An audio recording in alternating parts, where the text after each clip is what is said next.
babat ini menceritakan tentang pemerintahan Sultan Agung hingga masa Amangkurat Mas. Ibu kota kerajaan Mataram Islam itu pertama kali di Kota Gede.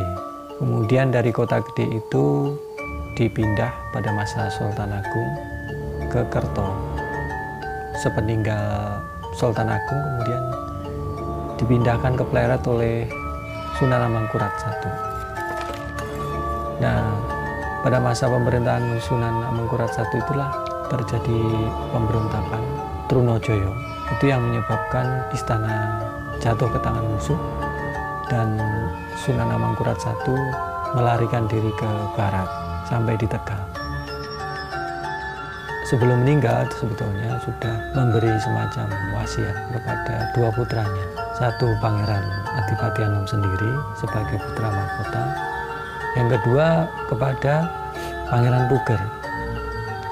Dan tombak Kiai Pleret sudah ditawarkan kepada beliau. Tapi Pangeran Adipati Anom menolak. Sehingga kemudian tombak Kiai Pleret diberikan kepada Pangeran Puger. Dan Pangeran Puger lah yang menyanggupi untuk melawan para pemberontak. Trunojoyo setelah menyerang itu tidak lama menduduki Pleret. Trunojoyo dan pasukannya hanya melakukan perampasan-perampasan. Jadi ketika Pangeran Puger sudah berhasil menyusun kekuatan kembali, mendatangi Pleret sudah tidak ada musuh lagi. Sementara Pangeran Adipati Anom dia melanjutkan perjalanan menuju Jepara untuk bertemu dengan pejabat VOC di sana. Tujuannya untuk meminta bantuan. Nah, tentu saja company mau membantu asalkan dengan perjanjian-perjanjian.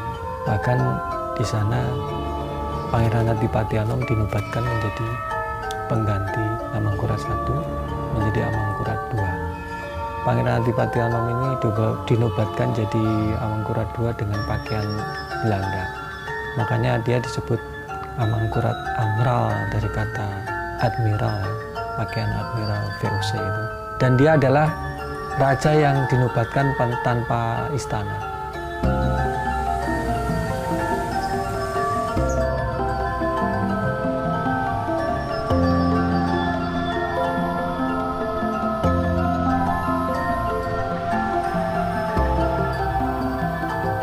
Kartosuro adalah kota kerajaan yang didirikan setelah keraton di Pleret itu runtuh, yang menurut kosmologi Jawa itu sudah tidak layak untuk menjadi kota kerajaan lagi. Meskipun secara teknis kalau saya pikir itu masih bisa diperbaiki.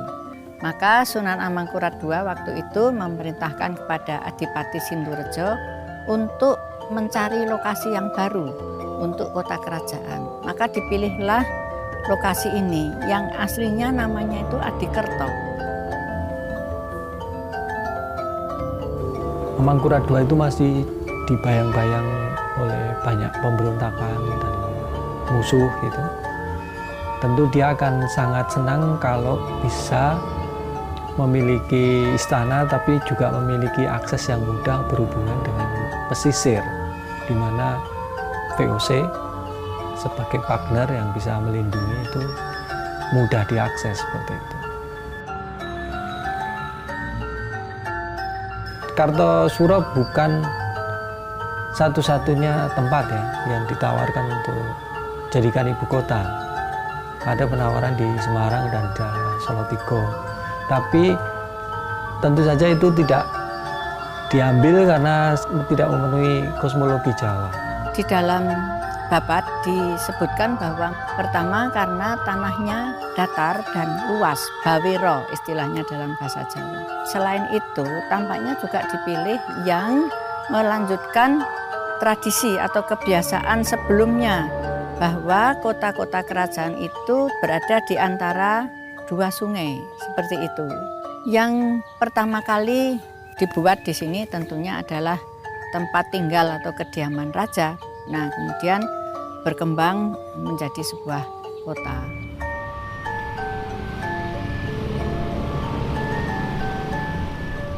Kalau kita lihat dari tata kota yang bisa kita ketahui melalui peta lama, juga melalui toponim-toponim yang ada di wilayah Kartosuro, itu kita lihat bahwa keraton itu menghadap ke utara. Karena di sebelah utara keraton itu ada alun-alun, kemudian menjadi alun-alun lor. Nah, yang membedakan dari kota-kota kerajaan sebelumnya, alun-alun itu hanya ada satu, yaitu alun-alun lor saja. Tetapi di sini sudah mulai ada persiapan untuk membuat alun-alun kidul. Yang menarik adalah bahwa biasanya Kauman itu kan ada di sekitar Masjid Gede atau Masjid Agung. Tetapi di sini Kauman itu justru letaknya di sebelah selatan Cepuri.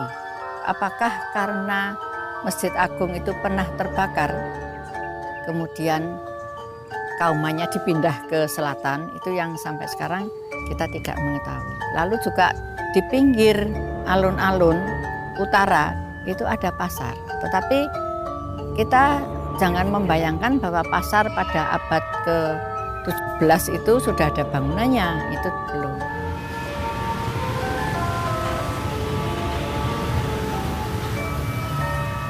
Artinya ada keraton yang dikelilingi oleh benteng dalam atau biasa kita sebut Cepuri, kemudian ada benteng luar yang biasa kita sebut Baluwarti, kemudian di sekitar itu ada pemukiman-pemukiman penduduk. Yang membedakan di sini ada toponim Pacinan, artinya sudah ada etnis asing yang bermukim di sini. Dulu juga ada tempat tinggal atau dalem-dalem untuk para pangeran. Mereka ditempatkan di sekitar keraton gitu. Mereka itu kan mempunyai dalem. Di dalem itu juga bermukim prajurit-prajurit yang ada di dalam lingkup kekuasaan para pangeran itu. Dan nama-nama toponim sampai sekarang juga masih ada. Lalu yang juga membedakan di sebelah timur keraton itu ada namanya Kandang Macan. Nah, berarti sudah mulai ada kebiasaan untuk mengadu macan dengan banteng atau dengan prajurit keraton. Kalau di Pleret itu kan kita tahu ada Segoro Yoso yang dibuat sebagai danau buatan gitu. Tampaknya di sini dulu juga ada. Pada waktu kami melakukan penelitian tahun 85-86 itu kami menjumpai ada satu bukit buatan menurut tim yang ahli geologi. Mungkinkah tanah yang digali untuk membuat kolam itu ditimbunkan sehingga menjadi bukit buatan itu, yang sampai sekarang orang masih mengenal itu sebagai Gunung Kunci. Kalau pada waktu di Kota Gede dan Pleret itu ada Kerapia, yaitu hutan perburuan. Nah, di sini juga masih ada toponim Kerapia. Selain ada toponim Kerapia, di sebelah barat daya benteng ini juga ada toponim yang namanya Kandang Menjangan. Bahwa Kandang Menjangan itu sampai zaman Jepang itu masih ada kijang-kijang yang ada di situ. Nah, mungkin sekitar tahun 60-an gitu, tempat itu kemudian beralih fungsi menjadi markas. Waktu itu namanya RPKAD, kalau sekarang Kopassus. Tetapi nama Kandang Menjangan itu tetap melekat di situ.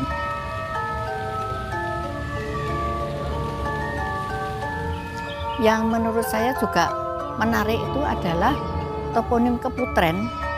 Mengapa Keputren diletakkan di sana? Mirip seperti yang di Pleret. Di Pleret itu juga Keputren itu di luar gitu ya.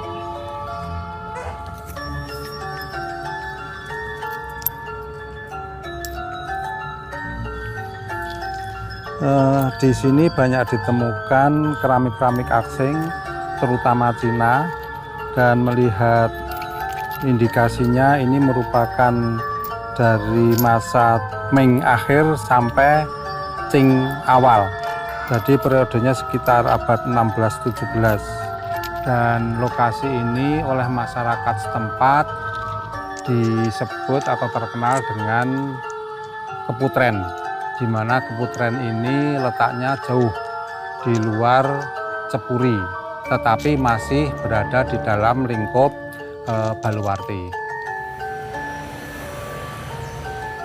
Selama kurang lebih 60 tahun Kartosuro menjadi ibu kota kerajaan, memang tidak ada banyak kesempatan untuk membangun istana untuk bisa menjadi istana yang megah, indah seperti itu. Kenapa?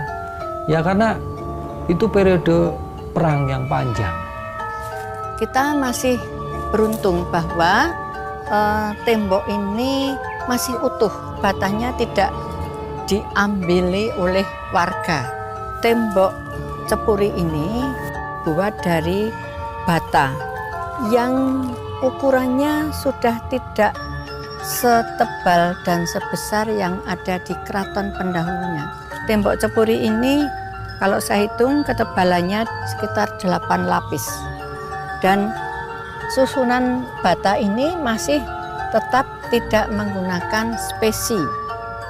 Ada sudut di situ membelok ke utara, ini yang sampai sekarang kami tidak tahu apa sebabnya dibuat tidak lurus begitu ya. Ada sudut-sudut yang membelok ke sana kemari.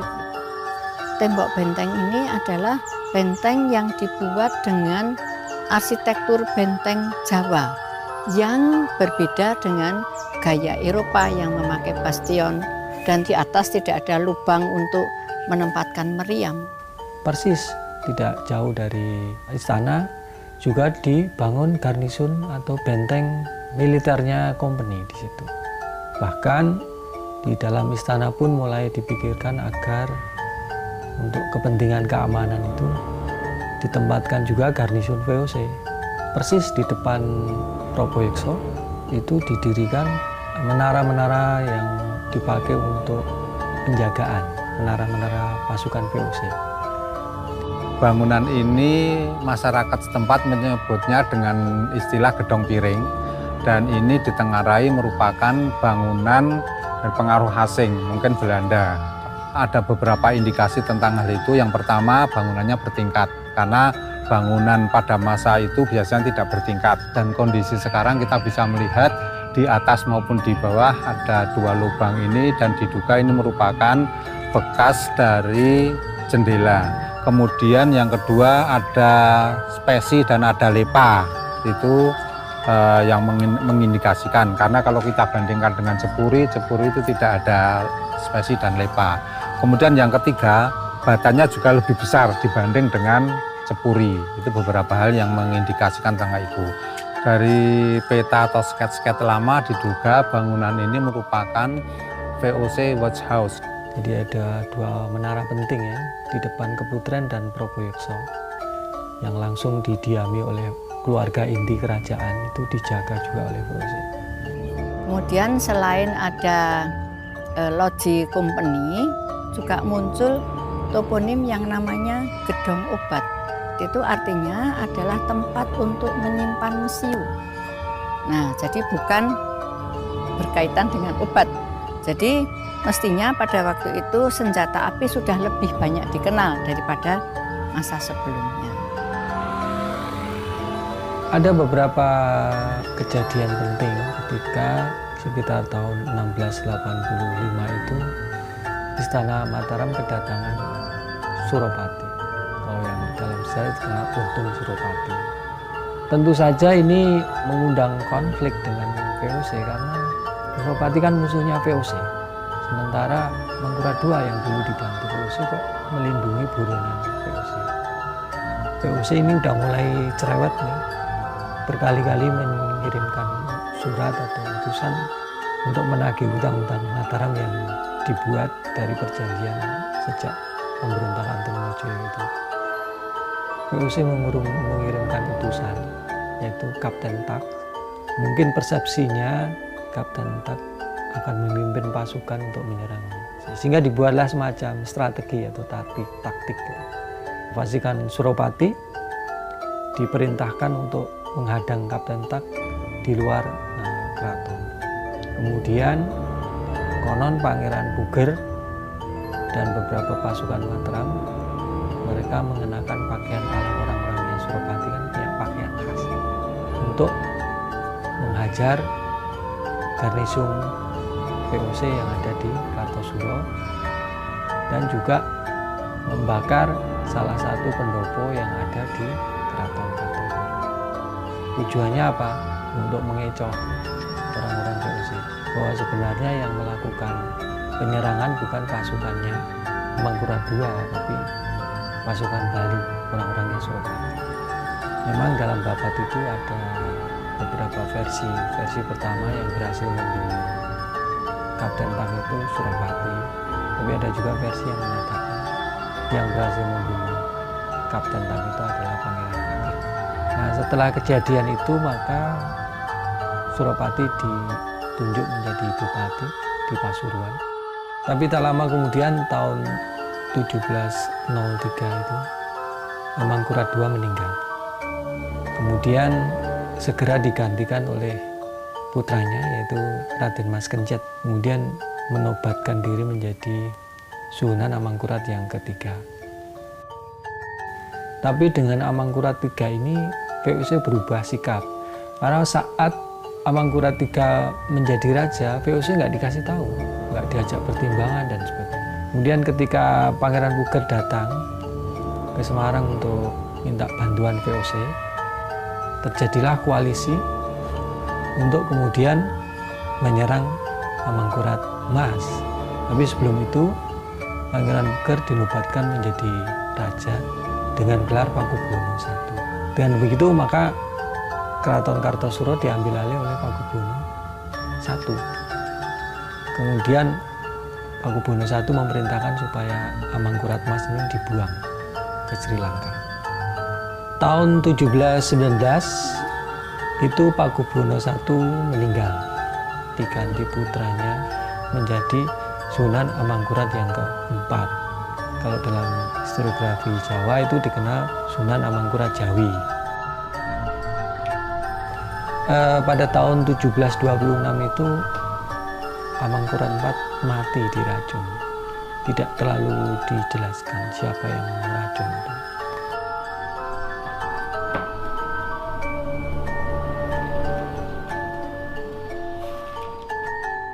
Ini adalah peta Jawa yang menunjukkan peta wilayah kekuasaan Mataram, yang mana puncak penguasaan wilayah Mataram itu terjadi pada masa Sultan Agung. Mulai Pakubuwono yang pertama itu sedikit demi sedikit wilayahnya berkurang. Nah, wilayah-wilayah yang pertama hilang itu misalnya wilayah Priangan di Jawa Barat, kemudian Cirebon, kemudian di Madura bagian timur, kemudian Semarang. Nah, kemudian digantikan oleh putranya yang kemudian bergelar Pakubuwono yang kedua. Pakubuwono II ini masih muda, kalau nggak salah 15 tahun. Nah, pada masa Pakubuwono II ini juga banyak insiden. Salah satu yang paling fatal adalah geger Pacino. Ini adalah tembok benteng yang dijebol pada waktu geger Pacino. Disebutkan bahwa pasukan dari luar itu menjebol tembok benteng ini. Ketika di Batavia, orang-orang Cina ini melakukan pemberontakan kepada VOC, kemudian dibantai oleh VOC. Banyak orang Cina Batavia kemudian melarikan diri ke daerah timur, Semarang, Rembang, Lasem. Ada seorang cucu dari Amangkurat Mas yang masih berumur 12 tahun, namanya Raden Mas Garendi. Kemudian dijadikan simbol untuk melawan VOC. Pakubuwono II mendukung orang-orang Tionghoa ini, sehingga terjadilah perlawanan orang-orang Tionghoa di Semarang. Akhirnya terjadilah perlawanan dari VOC terhadap para pemberontak, dan para pemberontak ini bisa dikalahkan. Nah, kemudian Pakubono II menyesal karena telah membantu orang-orang Tionghoa itu melawan Belanda. Karena sikap Pakubono II sudah berbalik, maka orang-orang Tionghoa memerlukan simbol baru, yaitu menobatkan tadi Raden Mas Garendi dijadikan Sunan. Dia dijadikan Sunan Amangkurat yang kelima. Nah, kemudian mereka mulai menyerang Kartosuro dan berhasil diduduki. Mengapa bagian ini yang dijebol, yang dibobol? Kalau di pintu gerbang yang resmi itu kan sudah diperkuat, dijaga oleh prajurit-prajurit begitu.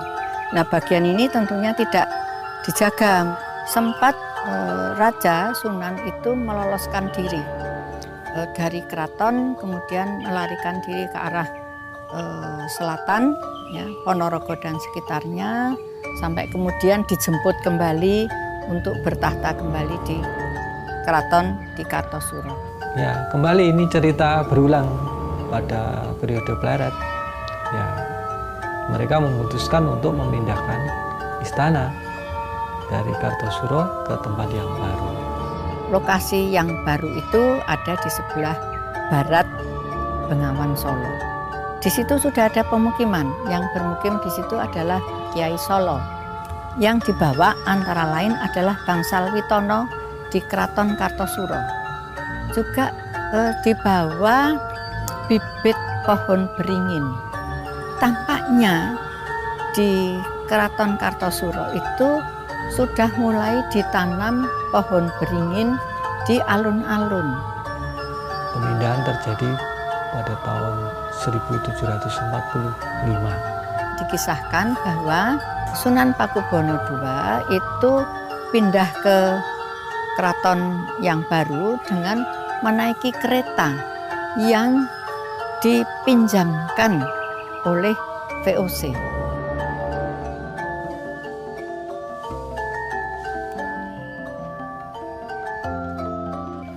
Balai Arkeologi Yogyakarta pernah mengadakan penelitian di Kartosuro beberapa kali.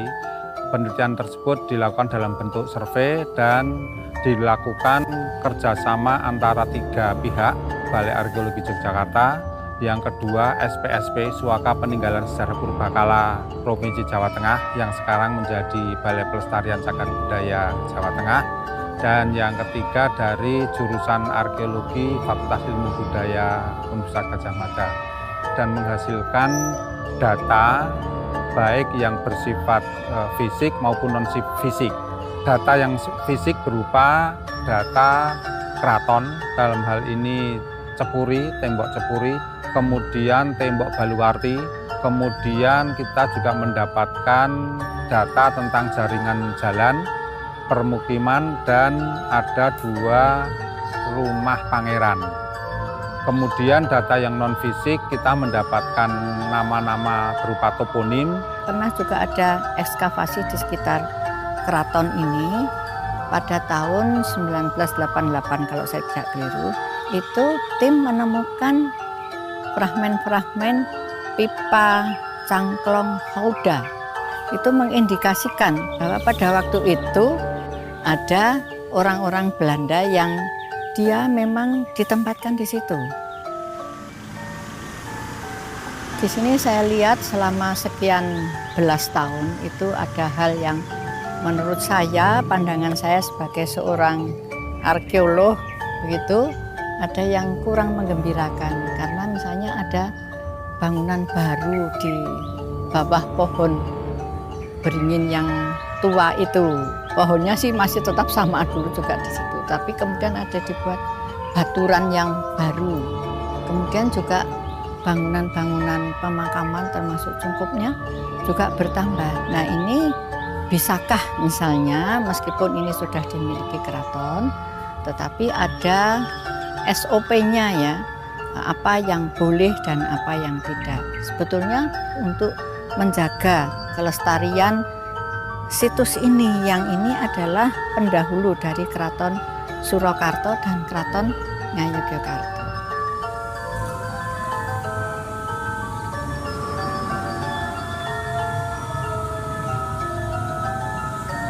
Kartosuro itu tidak muncul tiba-tiba.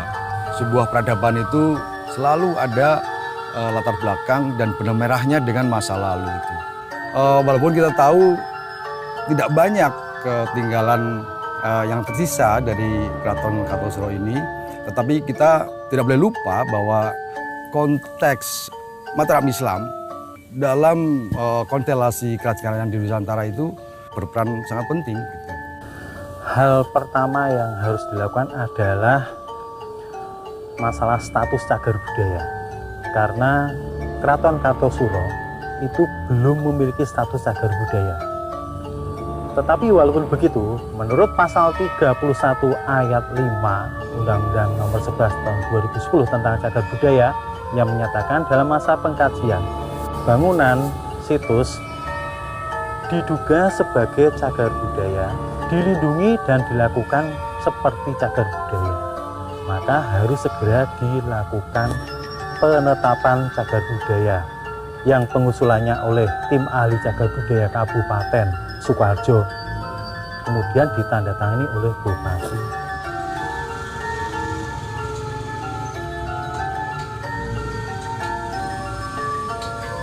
Kedepannya, per 1 Januari 2020, untuk situs Benteng Kartosuro kita limpahkan ke pemerintah daerah tingkat 2 Sukoharjo.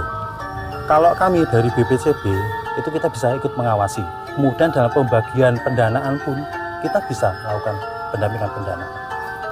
Ada 3 tumpuan pemanfaatan ya. Pertama adalah untuk pemanfaatan akademik atau pengembangan ilmu. Yang kedua pemanfaatan untuk pendidikan. Dan yang ketiga adalah pemanfaatan secara praksis atau ekonomik itu. Untuk pemanfaatan jelas sudah ada di undang-undang, dalam artian selama itu tidak menyinggung dari pelestarian cagar budaya, tidak masalah.